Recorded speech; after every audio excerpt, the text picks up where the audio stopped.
Ghadiri Fard. I was born in 1988. I am married. I have 2 daughters. Most of my effort is focused on enjoying being with my family.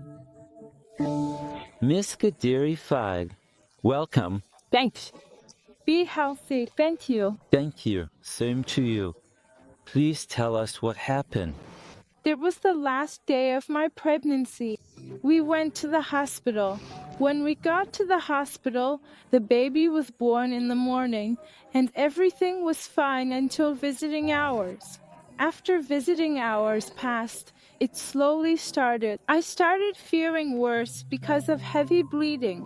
It felt like I was constantly about to pass out. They didn't take it seriously. They thought it wasn't anything special. No one had realized that something had gone wrong during the operation, and they weren't aware of it.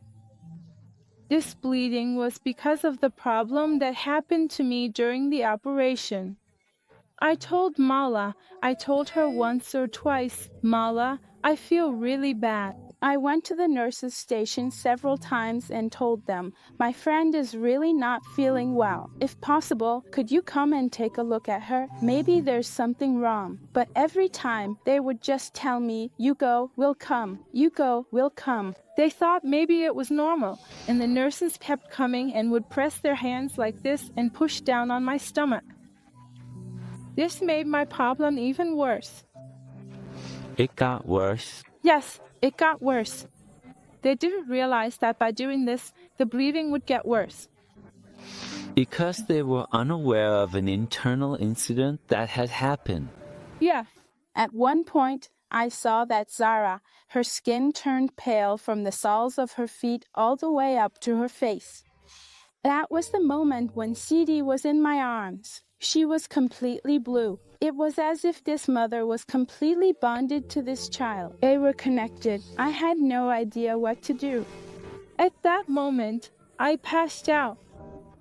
I don't know for how many minutes. For a few seconds, I lost track of time. But at that moment, I fainted.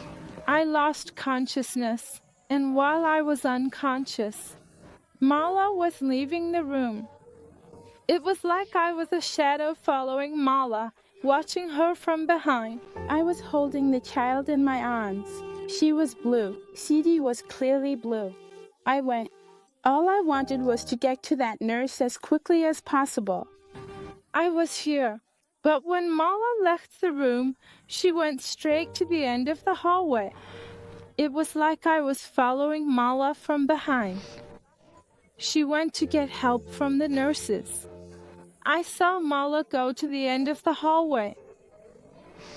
It was that last room, the room on the right.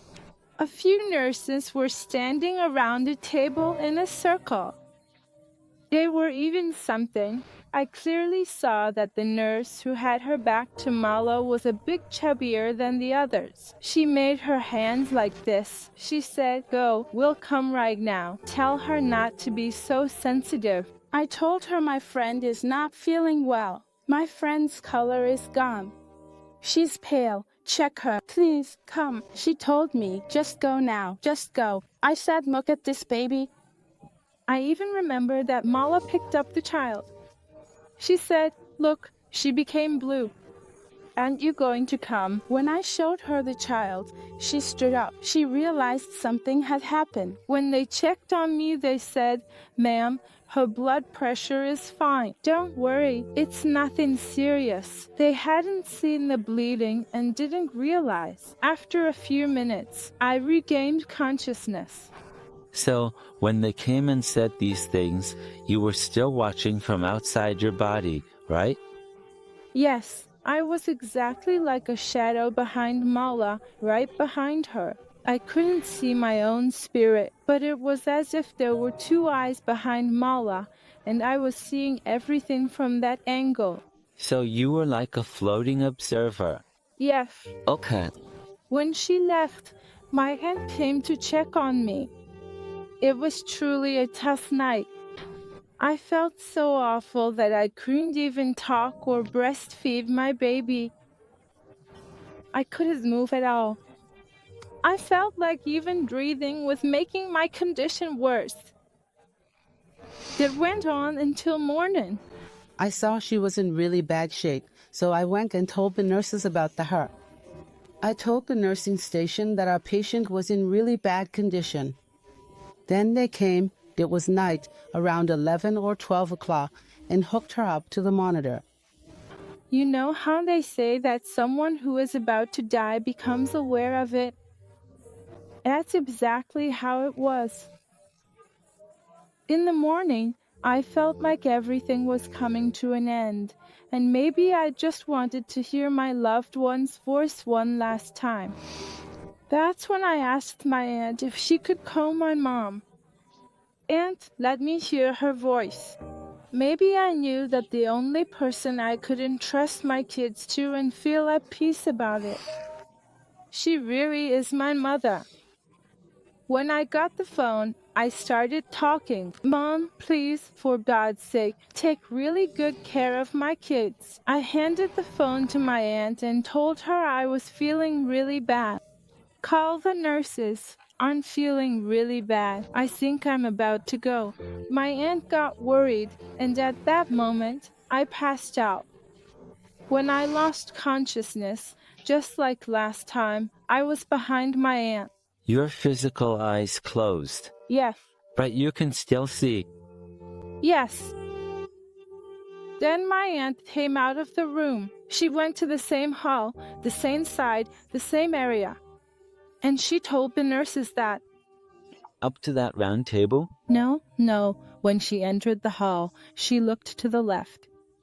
She turned back, said, "Why aren't you coming? My patient is unwell since last night. Where is your doctor? Why isn't anyone checking? She is dying. Why aren't you taking care of this?" She started getting angry, and I was really upset. It was like I wanted to tell her, but my aunt couldn't hear me. Upset about what? I was upset about the way she was being harsh with the nurses or the doctor. I mean, I didn't want to upset them. And then my aunt went. The nurses said that the doctor is in the ward, and there are just a few rooms left. Please wait, she'll come see your patient.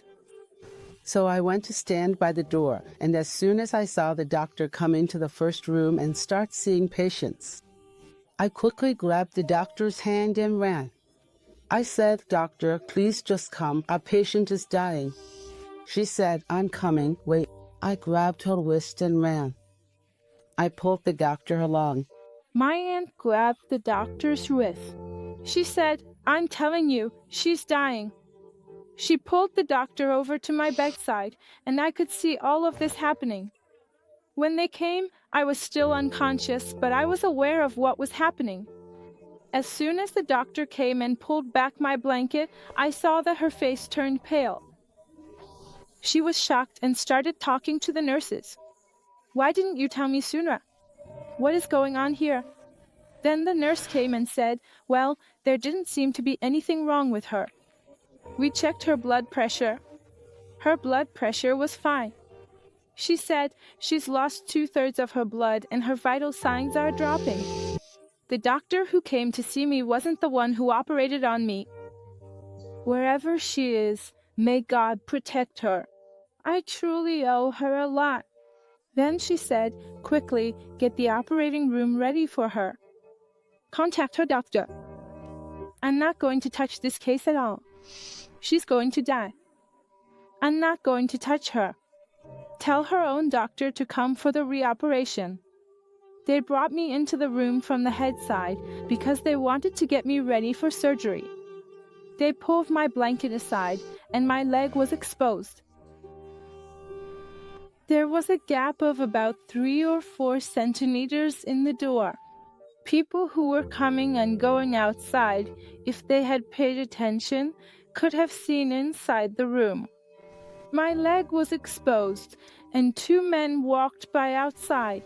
Of those 2 men who passed by, the first one glanced in and then turned his head away.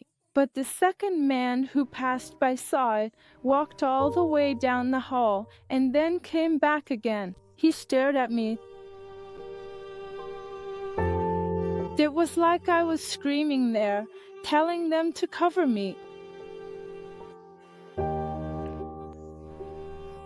He was a man wearing pants with cuffs, a checkered shirt, and a jacket. He was middle-aged. He had a bony face. He was probably around 50 years old. He turned back. When he left, he glanced over. He came back and looked more closely. I could see him there, and it was like I was screaming for them to cover me. My legs were exposed. No one could hear me.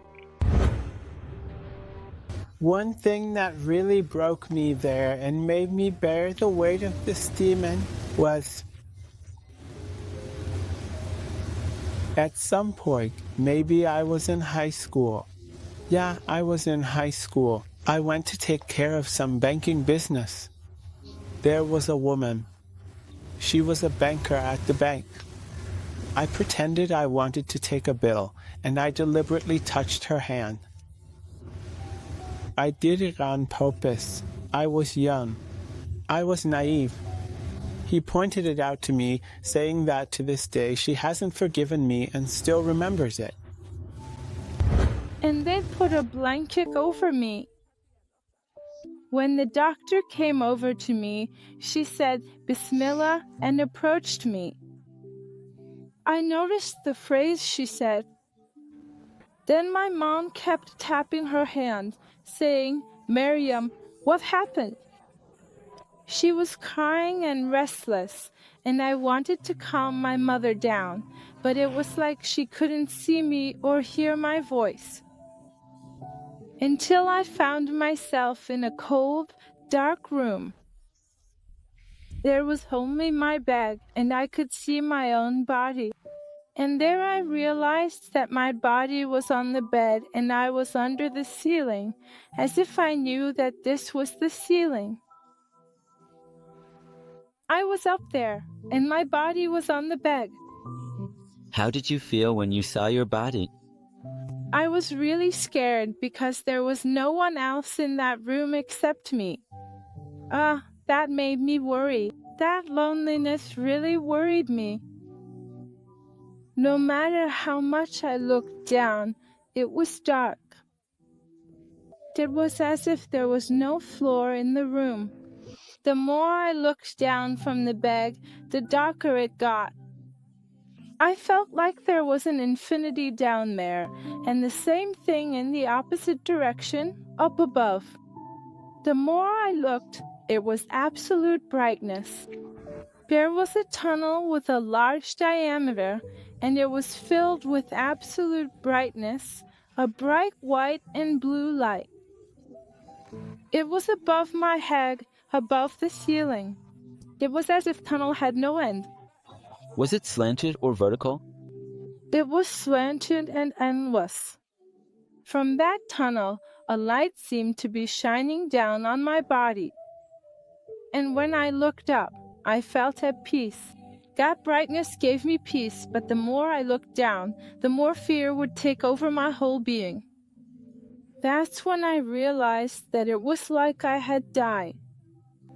Then they showed me a woman from my relatives talking. She was telling her sister about my situation and was happy about it. About what situation? That I was in a bad state. She said she deserves what happened to her. This lady who was expressing happiness about your situation, who was she talking to? To her sister. To her sister. Yes, at their father's house. Okay, all right. Give me 2 or 3 signs, but make it so that only she and her sister realize it in a way that no one else notices. Okay. Let these 2 people be guided. Even 2 people is enough. This woman was their 4th sister. They were sitting together at their father's house, and she told her the story and expressed her happiness. But her sister didn't say anything in response. And right there, I forgave her. I said, "God, I forgive her, so please forgive me too." And right there, I forgave her until I saw my father's house. My mother was sitting cross-legged. She was feeding Sana. My mom was quiet, but she was deep in thought, and I could sense what she was thinking. She was saying, "Zahra, how am I supposed to raise these two kids? I just can't. What am I supposed to do with this child?" Well, my mom was extremely upset, and my dad was sitting on the ground reading the Quran. I saw my husband, who was putting the key in the gate to go inside the yard. That was the only scene I saw of my husband, but he looked depressed and sad. I was up in the trees in the middle of the street. Where I was and what I saw wasn't up to me. I also saw a child in the ICU. He was also in a coma and lying down. I knew that he was dying. He was a young child who was lying in the ICU. He was covered, but I knew that under those blankets, he was naked and there were machines attached to his body. His face wasn't visible, and I never saw his face. But I knew he was a young child. How did you know he was passing away? I don't know, honestly. But somehow, I just knew he was dying, even though I had never been to the ICU. I had never seen it.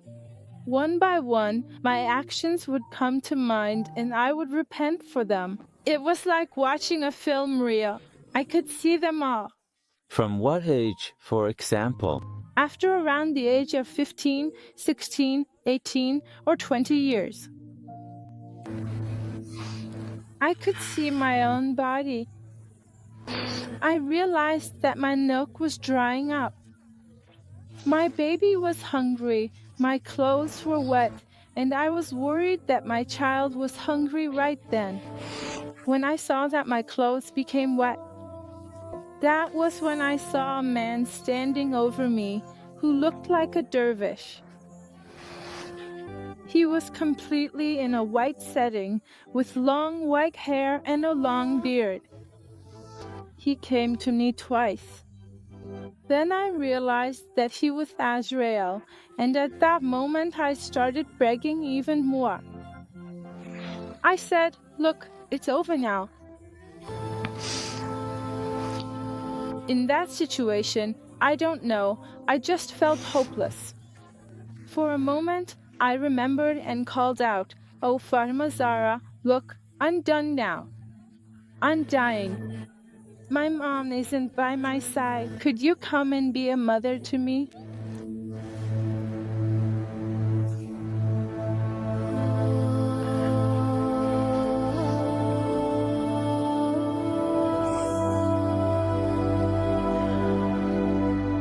Come and be a mother to me.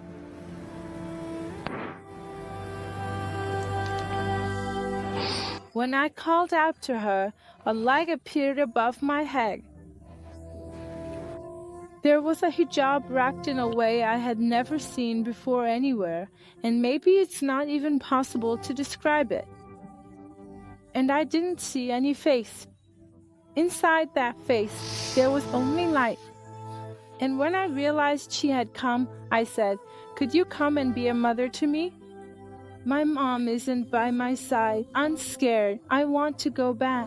Please, let me go back. Let me raise my kids." As I was saying this, my soul was forcefully thrown back into my body, and it was thrown in such a way that I felt like even the bed could be hurled to the floor. That's how forcefully I was thrown back into my body. And when I opened my eyes, I saw I was in the ICU. I was in a room. There was a row of beds in front of me. The last bed, that young child I saw was exactly there.